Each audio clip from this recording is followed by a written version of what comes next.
ইয়াৰ পৰা প্ৰতিবাৰে 100% পাছ হওক হয় নাই আৰু প্ৰতিবাৰে 95% ওপৰত ল'ৰা ছোৱালী ওলাওক আৰু প্ৰতিটো ল'ৰা ছোৱালী জীৱনৰ এজন সফল ব্যক্তি হওক।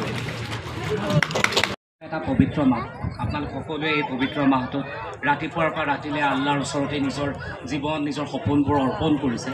ময়ো আল্লাহৰ ওচৰত প্ৰাৰ্থনা কৰিছোঁ, ভগৱানৰ ওচৰত প্ৰাৰ্থনা কৰিছোঁ আপোনালোকে যি সপোন দেখি এটা নতুন বিল্ডিঙৰ জৰিয়তে মানৱ সম্পদ গঢ়িবলৈ বিচাৰিছে, সেই মানৱ সম্পদ সঁচাকৈ সফল হওক।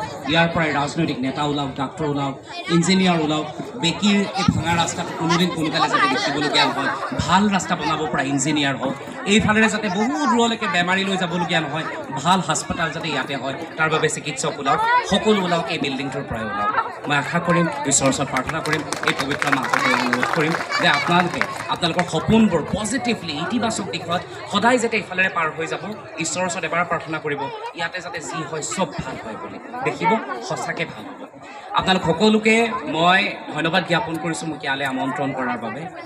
মই নিউজ পঢ়া মানুহ, টেলিভিশ্যনত থকাৰ মানুহ, গতিকে সন্মুখত যেতিয়া হঠাৎ বহুত মানুহ ওলাই যায় আমি অলপ আচৰিত হৈ যাওঁ। কাৰণ কথাটো হৈছে আমি যেতিয়া নিউজ পঢ়ি থাকোঁ আমাৰ সন্মুখত কেৱল কেমেৰাটো থাকে, ভিডিঅ' জাৰ্নেলিষ্ট কেইজনমান থাকে আৰু আমাৰ সন্মুখত কোনো নাথাকে।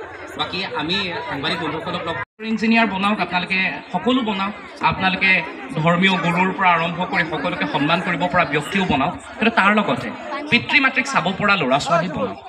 কেইদিনমান আগতে এটা বাতৰি পাইছিলোঁ, মাতৃ মৃতদেহ পৰি আছে, পচি আছে, পুতেক বিদেশত থাকে।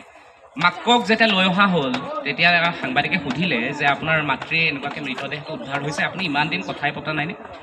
ল'ৰাটোৱে এইটো কথা কৈছিলে, মোৰ আজিও মনত আছে, কাণত বাজি আছে। কৈছে এই বুঢ়ীৰ লগত মাজে মাজে কথা পাতোঁ, ফোন এটাও দি দিছিলোঁ নহয়।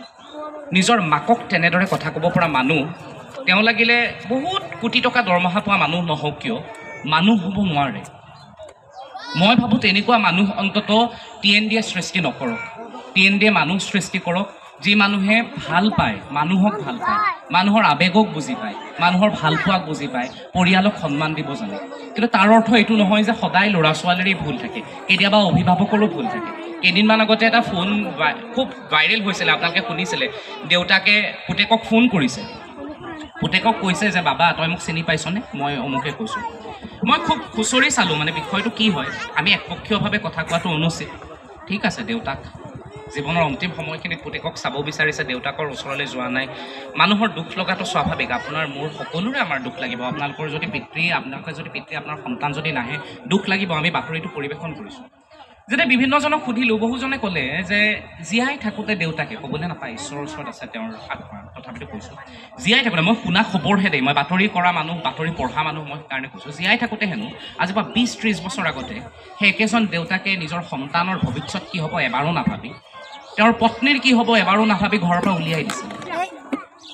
যদি অভিভাৱকে সেইটো কৰিব পাৰে, তেতিয়াহ'লে ফুল কোমলীয়া সন্তানটোৱে সেইবোৰ দেখাৰ পিছত তেওঁ কি কৰিব পাৰে? আপোনাৰ ঘৰত যিটো আলোচনা হ'ব, আপুনি আপোনাৰ পত্নীৰ লগত যিখিনি কৰিব, আপোনাৰ সন্তানেও সেইখিনিয়ে দেখিব, নহয়নে? মোৰ দেউতাই মোৰ মাক যেনেকুৱা ব্যৱহাৰ কৰিছিল, মই মোৰ পত্নীক সেইটো ব্যৱহাৰেই কৰিম। মই